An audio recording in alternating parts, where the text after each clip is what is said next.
The crisp Colorado air whispered through the pines as Elias Remington adjusted his sunglasses and stepped out of the sleek black SUV. Before him stood Remington Hills, one of his most prized luxury resorts, nestled in the quiet folds of the mountains. It was supposed to be a sanctuary for celebrities, tech millionaires, and honeymooners seeking isolation with style. But today, Elias wasn't here as the billionaire behind it all.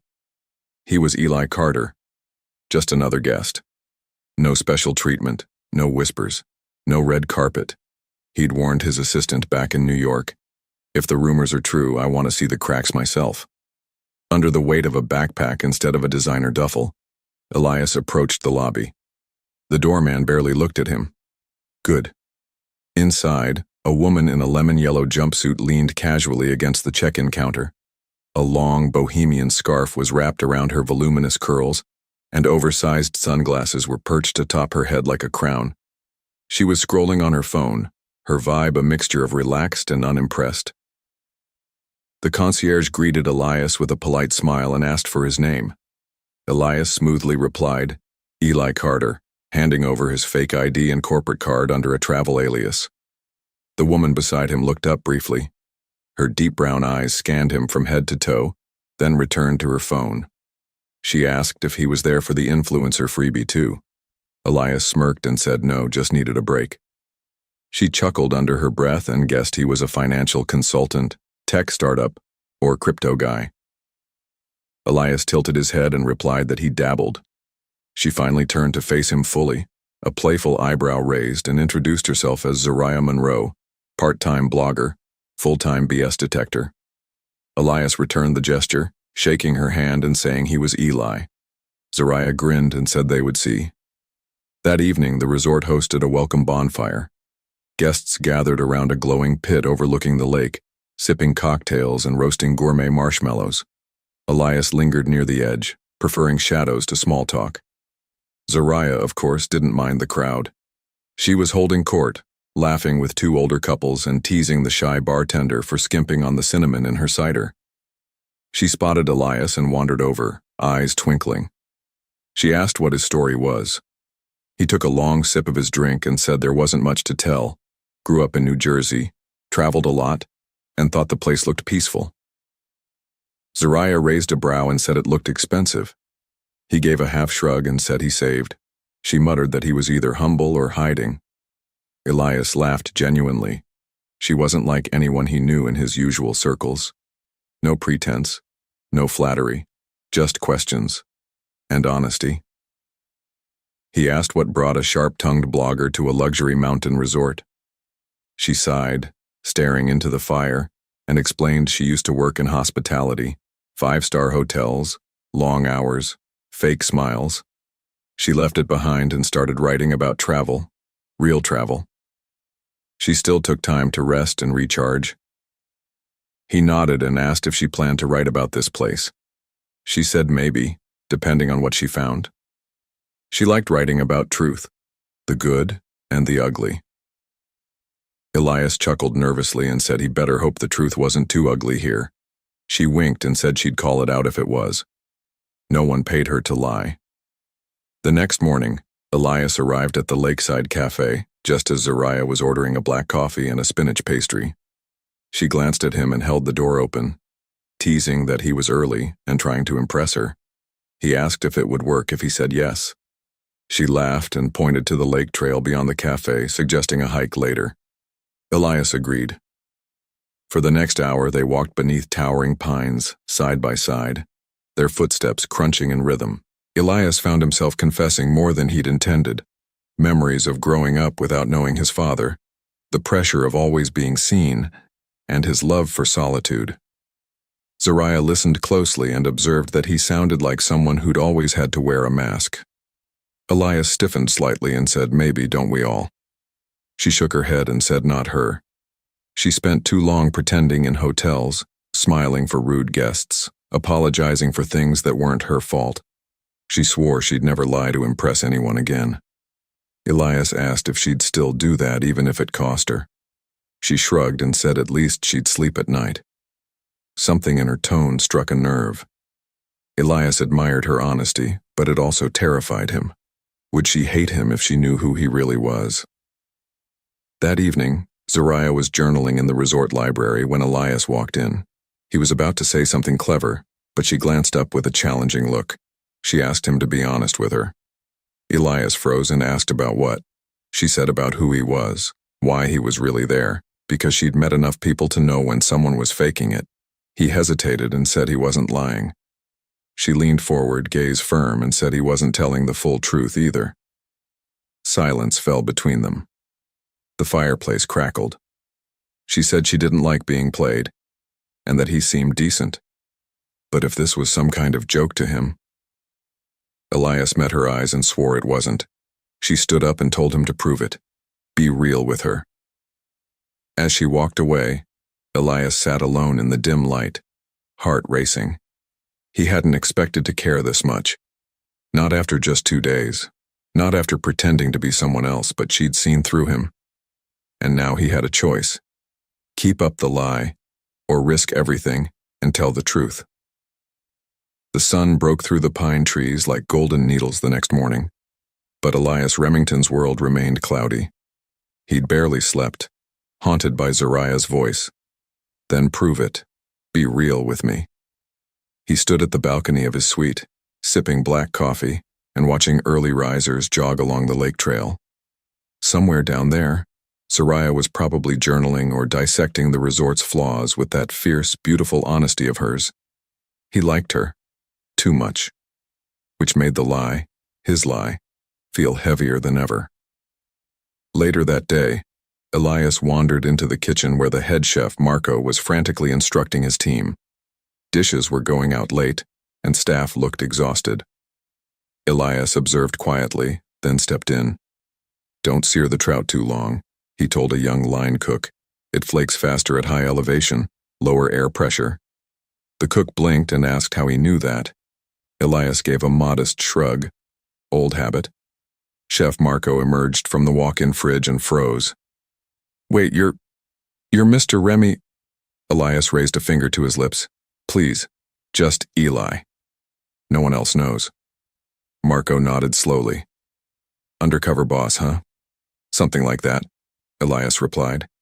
He helped plate dishes, advised on prep flow, and promised to send backup staff from a neighboring resort. The crew looked both shocked and grateful. He was used to boardrooms and billion-dollar acquisitions. But this was real, grounded, and for once he felt useful. That evening, Elias found Zariah sitting in the garden courtyard, notebook on her lap and a cup of tea beside her. She looked up as he approached and teased, still pretending to be humble. Consultant Eli. He chuckled. Maybe I just like the view. Zariah narrowed her eyes but smiled faintly. All right, I'll bite. You're not completely insufferable. He sat beside her. High praise. She tapped her pen against her notebook. You've been busy today. I saw you in the kitchen. He hesitated. Just trying to help where I can. You're interesting. Most guys I meet either want to show off or disappear when things get real. And what am I doing? You're doing both. And that's confusing. He looked away. What if I told you I'm trying to figure out who I am without all the noise? Zariah's expression softened. Then I'd say you're not the only one. That night, a thunderstorm rolled over the mountains. Guests gathered indoors for wine tasting and board games, but Elias and Zariah slipped out to the covered balcony off the lounge. Rain beat down on the tin awning above them, lightning flashing in the distance. You ever just wish you could disappear? Elias asked, voice low. Only every Monday, Zariah quipped, then turned serious. I did disappear, in a way. Left a 6-figure job to live out of a suitcase and write what I wanted. Was it worth it? Every second, she said. But sometimes I wonder what I'd do if someone I cared about lied to me. Would I forgive them? Elias swallowed hard. Depends on the lie? No, she said, turning to him. Depends on the reason. Their eyes locked. The tension between them thickened. Rain pelted the earth around them like applause. Slowly, Elias leaned in. She didn't move. Then, "Zariah, there you are." One of the resort staff called from the hallway, breaking the moment. Zariah blinked, stepping back. Elias exhaled, frustrated and relieved. The next morning, everything fell apart. Zariah, ever the curious traveler, had been exploring the far end of the resort when she stumbled into the conference wing. She spotted a slightly open door and heard voices. "We need to prep for the quarterly audit. Mr. Remington said to observe quietly this week, but we can't delay the staff reviews." She froze. "Mr. Remington?" Zariah edged closer. "He's going by Eli Carter for now," said another voice. "But let's keep it under wraps. The fewer people who know, the better." Zariah's stomach dropped. "Mr. Remington?" She stepped back from the door, heart pounding. The resort owner, the billionaire, the man she'd trusted, the man who looked into her eyes and begged to be real. He'd been lying all along. She didn't confront him immediately. She needed time to breathe, to think, to cool down before she said something she couldn't take back. But fate wasn't feeling patient. At lunch on the patio, Elias approached with a gentle smile and 2 glasses of lemonade. "I figured you could use a refill." "You're Elias Remington," Zariah interrupted coldly, standing to her feet. He blinked. "Zariah?" "You lied," she said louder, drawing the attention of nearby guests. "You sat there night after night pretending to be someone you're not. And for what? To laugh about it later? Another rich guy slumming it with the locals?" "No," Elias said, putting the glasses down. "I didn't. You could have told me. You should have told me." Her voice cracked. "I wanted to. I was going to." "When? After we kissed? After I trusted you?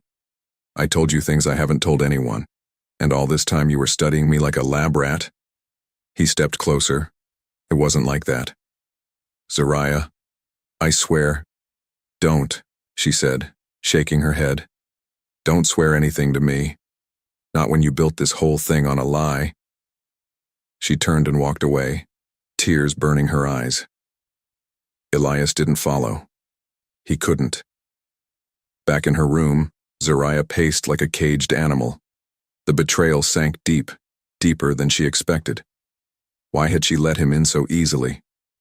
She called Monique, her best friend. "He's the billionaire owner of the place?" Monique gasped. "Girl, that's a whole plot twist." Zariah wasn't laughing. "I feel humiliated. I thought he was real." "Maybe he was," Monique said gently. "Maybe that's the part that's messing with you." Zariah slumped on the edge of the bed. "It is. Then write. You always find your truth in your writing." That night, Zariah sat at the window overlooking the lake, laptop open on her knees.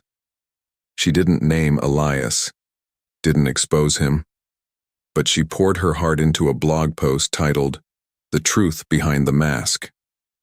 She wrote about how people wear masks to survive, about lies that feel safe and truths that feel dangerous. She wrote about connection and betrayal, and about the courage it takes to be seen, really seen. When she finished, she hit publish and whispered into the silence, "Goodbye, Eli." 2 weeks later, the clinking of espresso cups filled the quaint Brooklyn cafe where Zariah sat tucked in a corner, fingers gliding across her laptop keyboard. Despite the soft jazz playing overhead and the early summer sunlight bathing the sidewalk, her thoughts lingered in the crisp Colorado mountains, and with the man who had turned her heart and trust upside down. Since publishing The Truth Behind the Mask, her blog had exploded. Readers praised her raw honesty. Her email inbox brimmed with messages about identity, forgiveness, and seeing past facades. But none of the comments, none of the praise, could fill the hole that Elias Remington had left. He hadn't reached out. No call, no message, no explanation beyond the look on his face when she walked away. Maybe she'd misjudged him, or maybe he'd simply moved on. She sipped her chai latte and opened the next page of her manuscript, but her heart wasn't in it. Her thoughts wandered back to the firelight, the hiking trail, the balcony in the rain, and to the way he looked at her, not like a billionaire used to getting his way, but like a man finally seeing the world clearly. Across the country, Elias sat behind the massive desk in his Manhattan penthouse office, looking over quarterly reports, but reading none of them. His assistant tapped lightly on the glass and reminded him of his 3 p.m. with the expansion team. "Reschedule," he muttered, waving her away. His screen still showed Zariah's blog. He had read "The Truth Behind the Mask" at least a dozen times. She never named him, but her words cut deeper than if she had. Some people wear wealth like armor. Others wear humility like camouflage. But in the end, the truth always finds its way out. And love demands it. Her honesty humbled him. She could have blasted him, ruined his image with a single name drop. But she chose integrity. Again. He leaned back, rubbing his jaw, and finally muttered aloud that he had to find her. Zariah was mid-conversation with Monique at the bookstore downtown, signing a few advance copies of her travel memoir when a familiar voice cut through the hum of chatter. I bought every copy they had. Her pen stopped mid-signature. Slowly, she looked up. There he stood. Elias, in a navy button-down, no tie, no flashy logos. Just Elias. Or maybe Eli, or maybe both. The room blurred as her pulse quickened. "Can we talk?" he asked, eyes never leaving hers. She hesitated, then gestured toward the patio outside. Monique, ever the signal-reading best friend, gave her a thumbs up and slipped away. Outside, under the shade of the bookstore's flowering trees, Elias took a deep breath. He told her he read her blog, every word, and that she could have destroyed him, but didn't. "That wasn't the point," she replied. The truth mattered more than revenge. He nodded and said he wanted to tell her his truth. No masks, no games. Zariah folded her arms and said she was listening.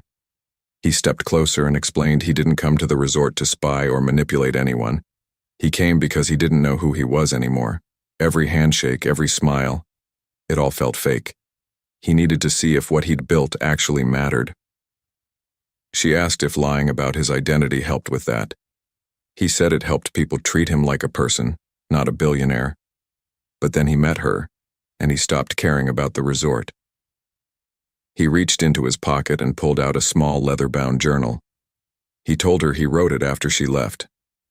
He needed to process what he lost, what he almost had. Zariah took the journal cautiously, flipping to the first page. In his neat handwriting it read, "Our story, truth only." Beneath it were entries, dozens of them. His first impression of her, how he felt when she challenged him, how it broke him when she walked away. Her throat tightened. "I thought you disappeared," she whispered. "I didn't know how to come back," he admitted. "Not as Elias the billionaire. I wanted to show up as the man you made me want to become." Zariah looked up, eyes glassy. "I don't need you to be perfect. I just need you to be honest. I will be. From now on." He hesitated, then added softly that he loved her. He thought he fell in love the moment she called him out and didn't let him hide. A tear slipped down her cheek, but she smiled through it. "That sounds like something I'd say." He laughed gently. "I know. I've been quoting you in my head ever since." She took a deep breath. "So what now? You fly off to Dubai or Tokyo and send postcards?" "No, I'm staying right here, unless you tell me to go." Zariah stepped forward and touched his hand. "No one's telling you to go." Weeks later, Elias and Zariah sat side by side in front of a crackling fire. Not at Remington Hills, but at a small cabin upstate. They cooked simple meals together, took long walks in the woods, and played board games late into the night. No suits, no cameras, no masks, just them. Elias had offered her the opportunity to partner on a new boutique travel project, one focused on authenticity, culture, and ethical tourism. She agreed, but only if she got full editorial control. "Deal," he said, "as long as you keep calling me out when I lie." She leaned on his shoulder now, watching the flames dance. I still don't trust easily, she murmured. I know, he replied, kissing her hair. But I'll keep earning it. Zariah smiled, then pulled out the journal. It had a new title on the cover now, hand-painted in gold leaf. Unmasked by Love. She flipped to a blank page and scribbled something in her signature flowing script. Elias peeked. The truth doesn't ruin love. It reveals it, he read aloud. That's good. She winked. It's yours. Use it for your next shareholders meeting. He laughed, but then turned serious. Thank you. For seeing me. Even when I didn't show you everything. Zariah touched his face gently. Thank you for finally showing me who you really are. Outside, the stars stretched endlessly across the night sky. No spotlight, no audience. Just truth, forgiveness, and the beginning of something real. 1 year later at Amalfi Coast, Italy, the waves rolled gently against the cliffside, their hush rising and falling like a lullaby. Sunlight danced across the water, reflecting off the glass windows of a modern, open-air cafe nestled into the hillside. Verita, which meant truth in Italian. It was Zariah's idea to name it that. She stood on the terrace in a flowing ivory sundress, barefoot, laughing with a small group of local artisans and photographers.